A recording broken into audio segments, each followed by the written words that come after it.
बाबा, आज येताना बासुंदी घेऊन या ना. अगं, कालच आपण आईचा वाढदिवस होता म्हणून आणली होती ना. ऐकलं, गोकुळची बासुंदी पुन्हा खावीशी वाटतेय. खरं सांगू, मलाही खावीशी वाटतेय. पुन्हा पुन्हा खावीशी वाटणारी गोकुळ बासुंदी.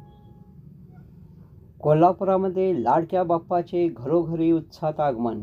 गणपती बाप्पा मोरया, मंगलमूर्ती मोरयाचा जयघोष, चिरमुरे फुलांची उधळण करत कोल्हापूरकरांनी आपल्या लाडक्या बाप्पाला घरी घेऊन जाण्यासाठी शहरातील विविध ठिकाणी मोठी गर्दी केली होती. गणरायाचा उत्सव आज बुधवारपासून जल्लोषात सुरू झाला. कोल्हापुरातील शाहूपुरी, कुंभार गल्ली, गंगावेश, पापड टिकटी, बापट कॅम्प आदी कुंभार गल्ल्यामध्ये गणेश मूर्ती नेण्यासाठी कोल्हापूरकरांनी गर्दी केली होती. डोक्याला गणपती बाप्पा मोरयाची रिबीन पट्टी बांधून महिला, पुरुष तसे बालचमू गणेश मूर्ती नेण्यासाठी आले होते. पारंपरिक वाद्याच्या गजरात गणेश मूर्ती घरी घेऊन जात होते.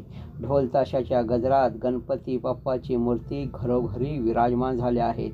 सार्वजनिक गणेश मंडळाच्या मंडपामध्येही गणपती बाप्पाच्या मूर्तीची प्रतिष्ठापना सुरू आहे. एकंदरीत कोल्हापुरामध्ये बाप्पाच्या आगमनाचा जल्लोष पाहावयास मिळत आहे.